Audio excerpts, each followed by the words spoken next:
Bugünkü mərasim Azad Laçında, işğaldan azad edilmiş Şərqi Zəngəzurda iki qardaş ölkənin liderlərinin iştirakı ilə keçirilən mərasim Azərbaycan, Türkiyə, Pakistan birliyinin, qardaşlığının növbəti təzahürüdür.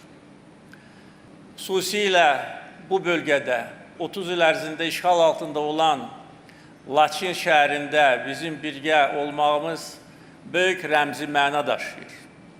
Çünki 44 günlük 2-ci Qarabağ müharibəsi zamanı bizi Türkiyə və Pakistan dəstəkləmişdir.